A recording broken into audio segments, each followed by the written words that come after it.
So, before you write a single word of content, before you even open a blank document, the most important question to ask yourself is, who is this really for? So, as a professional, your audience isn't just the general public, right? You're often speaking to three very specific groups.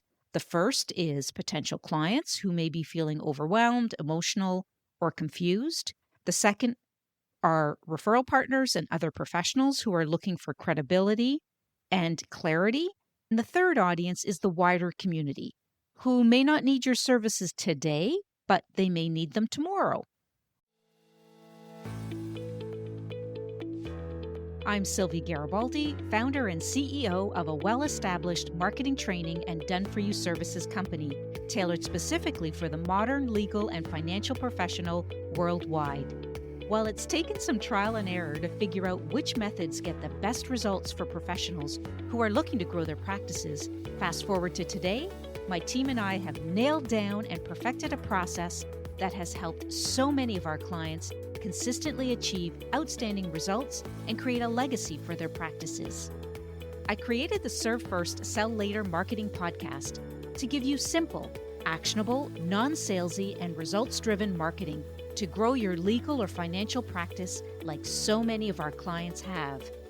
If you're a lawyer, mediator, financial, or divorce professional who is looking to become highly visible and wants to create a practice that makes an impact, then you're in the right place. Let's dive in.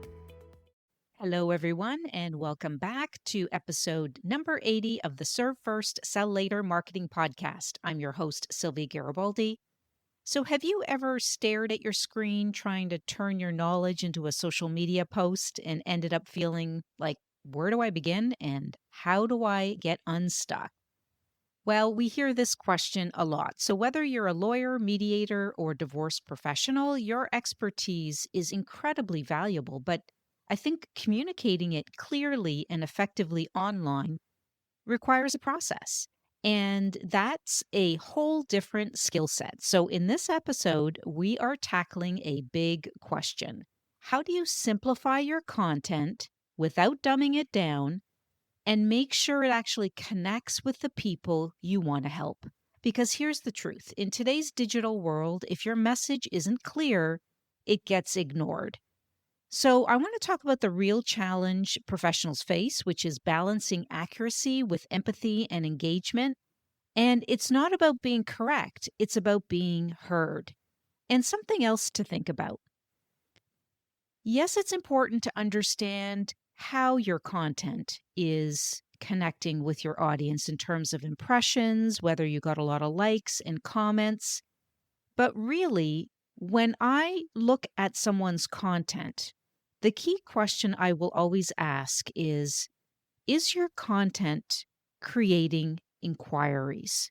Is it allowing you to have conversations with potential prospects, referral partners? So this is a really important thing to think about, is to make sure that it's not just vanity metrics, but also that you are getting the inquiries, that you're able to convert your prospects into clients. This is where, the real challenge is really just understanding, how do I create this content and how do I create it with consistency? And so AI tools can really help with this a lot, but only when you use them in the right way and with a bit of caution. So I'm going to be walking through how to simplify your content, how to use AI to do it, how to tailor your message for different platforms, meaning LinkedIn, Instagram, Facebook, even your blog or newsletter, how to write for these platforms without losing your voice or credibility. So let's dive in. So, before you write a single word of content, before you even open a blank document, the most important question to ask yourself is, who is this really for? So, as a professional, your audience isn't just the general public, right? You're often speaking to three very specific groups. The first is potential clients who may be feeling overwhelmed, emotional, or confused. The second are referral partners and other professionals who are looking for credibility and clarity. And the third audience is the wider community who may not need your services today, but they may need them tomorrow.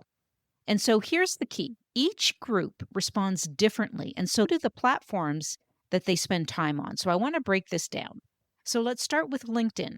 And this is where you build trust with peers, potential clients, and you get to showcase your thought leadership and really connect with these folks.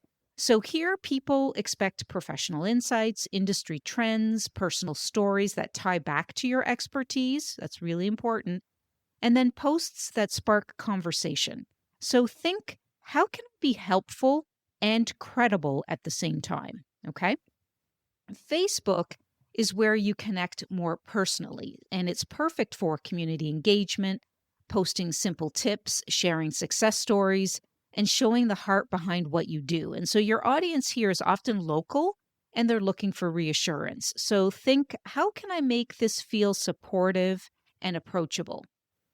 Instagram is all about visuals, emotion, and storytelling. And this is the platform to share behind the scene moments, relatable advice, and small glimpses into real life cases or client wins. And of course, respecting confidentiality at all times. So think, how can I build a connection through visual storytelling?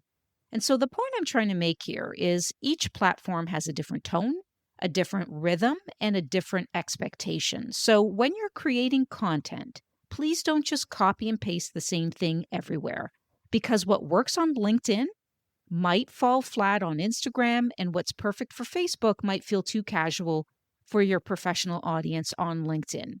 So it's going to be super important to know your audience, know your platform, and speak their language. Okay, so let's talk about something that comes up all the time with professionals I work with. And that is, how do I take what I know and explain it in a way that everyday people actually understand? Okay?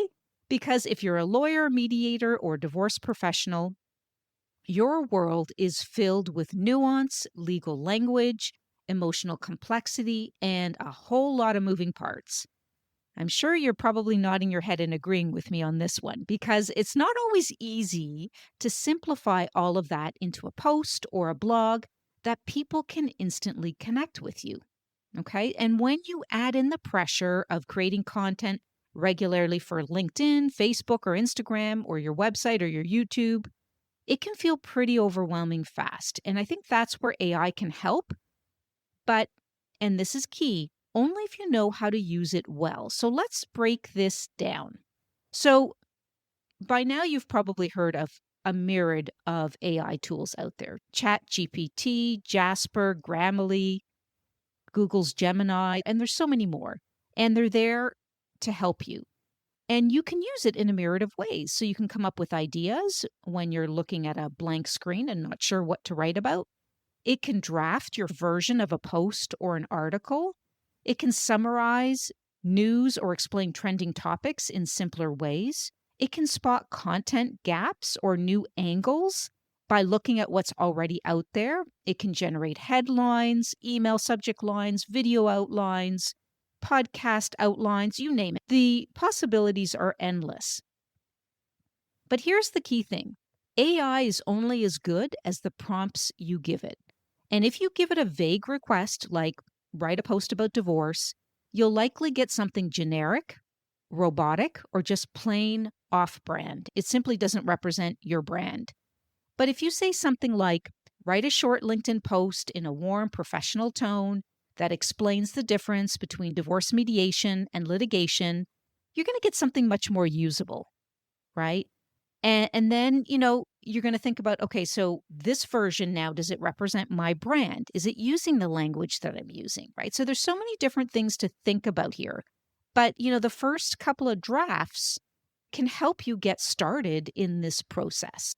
So yes, AI can save you time, but it's not going to replace your strategy. Why? Because you still need to know, who are you talking to? You need to know where you're sharing it. Is it LinkedIn, Instagram, your blog? Is it YouTube? And you also have to know how to ask AI for what you need and in the right sequence. So think of it as working with a very fast assistant. If your instructions are unclear, I can guarantee you the results will be as well. So now, once you've got something from AI, The next step is to simplify it, right? Because even a good draft can still be too complex for your audience. And so here are 5 ways to do that. One is to use plain language. So you want to avoid legal jargon and explain concepts like you would to a friend and not a judge. So you need to ask yourself, would my client understand this on a first read? If not, you need to simplify it. Okay? You also need to keep sentences short because long sentences slow people down. So aim for one idea per line. So, for example, mediation helps you talk things through. Litigation means going to court. One is flexible and private, the other is formal and public. Okay, so see what we've done here? It's short, it's punchy, it's clear.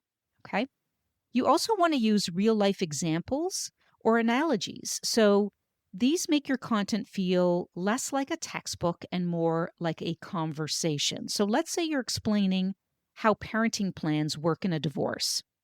So you could say something like, think of a parenting plan like a shared Google Calendar. It tells each parent where the kids are supposed to be and when. It's not about control, it's all about clarity. Okay? So what we've done in this example is we've kept it simple and effective. So you also want to make sure you're breaking it down into digestible chunks. So what I mean by this is use bullet points, numbers, or clear subheadings to walk people through your message. You also want to make sure that you match the tone to the platform. So what sounds great on LinkedIn might not work on Instagram.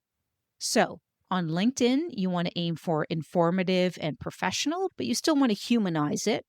On Facebook, you want to go for warm and helpful. And on Instagram, you want to keep it visual, emotional, and personal. You could even ask AI to adjust tone by prompting things like, now rewrite this in a softer tone for Facebook, or turn this into a more emotional caption for Instagram stories. So that's really the power of AI, but only when you're clear on what to ask for. Okay, I hope this is making sense. By the way, if you're finding this episode valuable, I've covered related topics in past episodes that can help deepen your understanding. So please be sure to check out these episodes. I'll drop the links in the show notes so you can easily find them. So now that we've talked about simplifying your message with the help of AI and the importance of giving it the right prompts, let's look at the next piece of the puzzle. So how do you structure your content so it actually works on the platform that you're posting to? Because here's the reality. Even the most thoughtful, helpful pieces of content can fall really flat, especially if it's not formatted in a way that makes it easy to read and easy to engage with. Because every platform, as you know, has its own style, its own rhythm, and its own expectations. And if you want your content to connect, you've got to speak the language of the platform. So let me break this down further. So let's start with LinkedIn. So LinkedIn is your place to show leadership, expertise, and perspective. But it's also a place to connect, right? You want to connect to your audience. And it's where your prospective clients, referral partners, colleagues, and existing clients and past clients come to learn and connect. So here's how to make your content shine on LinkedIn. First off is you want to use short paragraphs, 1 to 2 lines max. So it's super important to keep the sentences simple and don't make them into really big paragraphs. You want to break your post with bullet points, numbered lists to guide the reader's eye. You want to start with a hook, a question, a bold statement, or a surprising fact that makes someone want to click or see more, right? You want to share a mix of content. So consider educational posts. For example, 3 things people get wrong about workplace mediation. You can include news commentary, such as what this new ruling means for families going through divorce. You want to include personal stories with a message.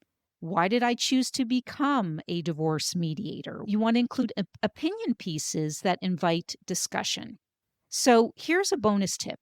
End your post with a simple call to action. It could be a question, it could be a prompt for reflection, or even just what's your experience with this, right? Just getting people to engage and be interested in that.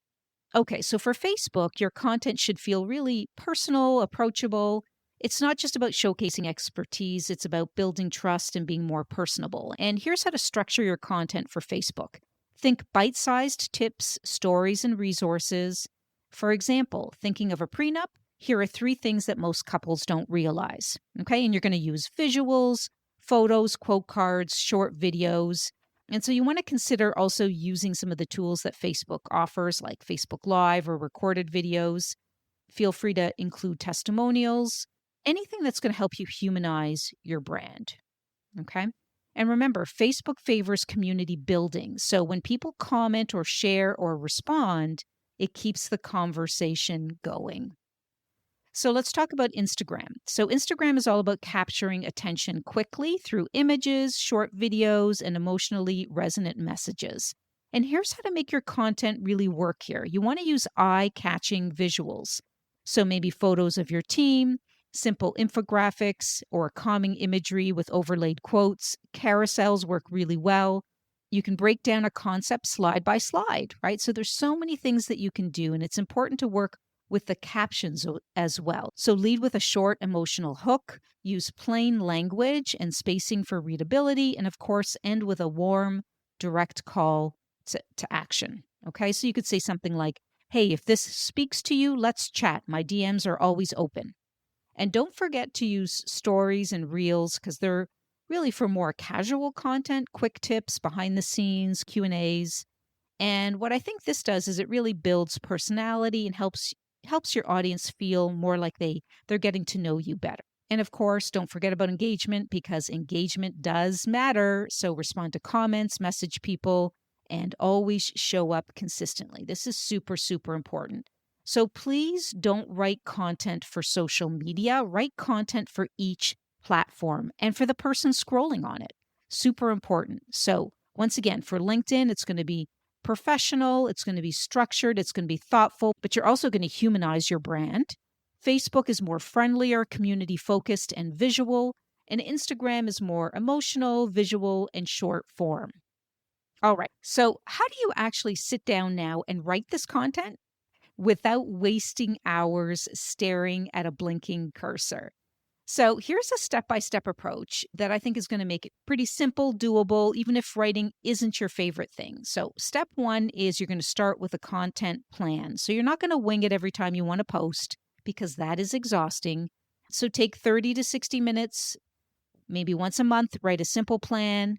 And here's how you can use AI to help you with this. So, you can ask AI, give me 10 content ideas for a family lawyer who works in high conflict, for example. Or help me brainstorm topics for a workplace mediator who specializes in working with big corporations. So you can turn these into a monthly content calendar with one topic per week and a format for each platform. Okay, step two is before writing, you want to ask, who is this for? What do I want them to understand, feel, or do after reading it? And which platform am I writing for? Okay, those are three important questions. And then you're going to outline the post with just a few bullet points, hook, key message, supporting detail, and call to action. So when you do this, what it does is it keeps your message focused and it stops the rambling. Okay, step number three is really the draft for each platform. So here's a quick reminder. LinkedIn is, professional, educational, but also discussion friendly. Facebook is warm, approachable, community focused. Instagram is visual, personal. So start with one full version. So maybe you start with your LinkedIn version and then adjust for the others. So for example, you could take a LinkedIn post called 3 Misconceptions About Mediation That Might Surprise You. And then you can ask AI, hey, turn this LinkedIn post into a short Instagram caption or a Facebook friendly version.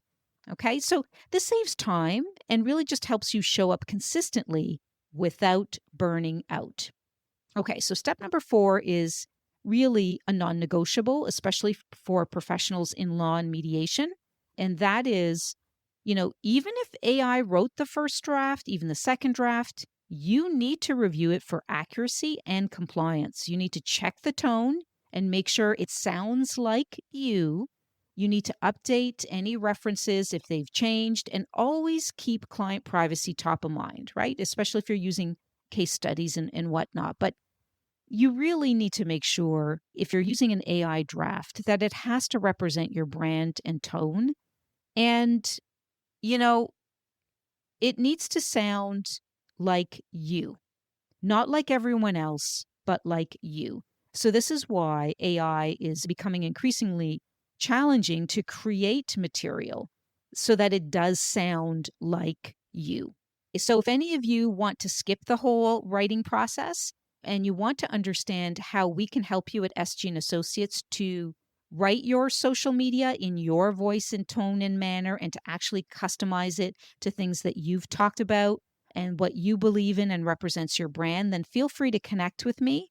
You can use the link in the show notes to schedule a call with me, and we can have a conversation about how we can get started working together. Okay, so bottom line here is the more you plan ahead, the easier this becomes. With a few smart tools and a repeatable process, you can write content that builds trust, shows your expertise, and makes marketing feel so much more manageable. Now, let's shift into something just as important, and that is what to avoid, because even great content can be weakened by common mistakes. So, I want to talk about now what not to do. Okay, what not to do, because even when you've got great content ideas, it's so easy to fall into habits that can confuse your audience, it can weaken your message, or just make people scroll right past your post. Okay. So let's walk through some of the most common mistakes and how to fix them. So, mistake number one is ignoring emotional tone. So, what do I mean by that?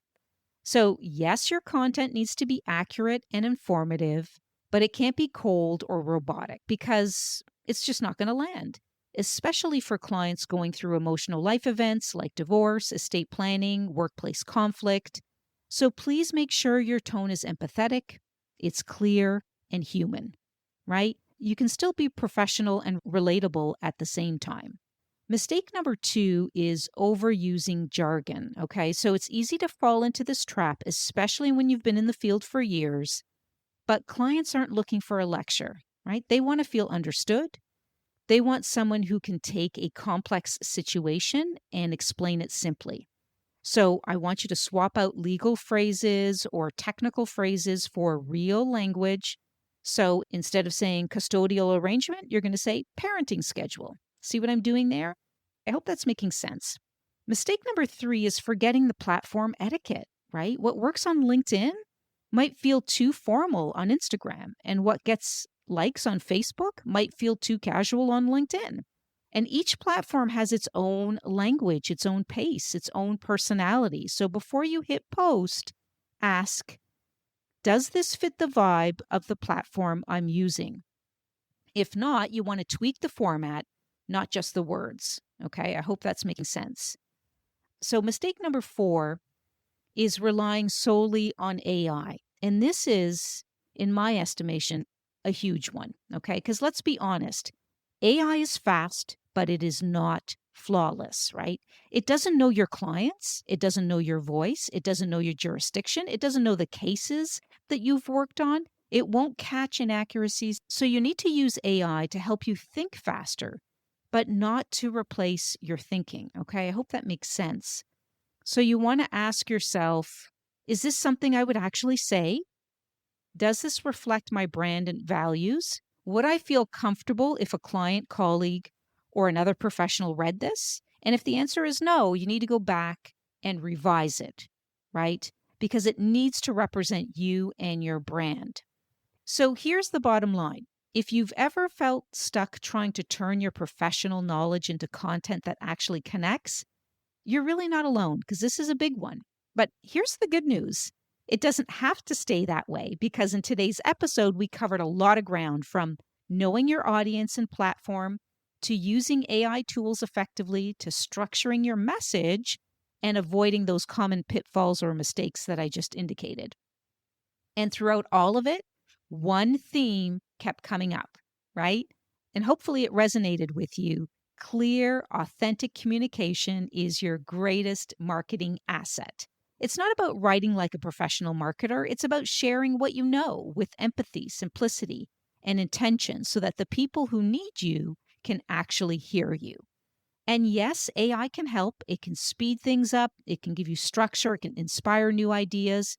But it's only as good as the prompts that you feed it, right? And only as powerful as the voice that you bring to it. So, as you think about your next post, your next blog, your next email newsletter, start small. I want you to pick one topic that you care about, choose one platform, use AI to help you draft, then edit with heart.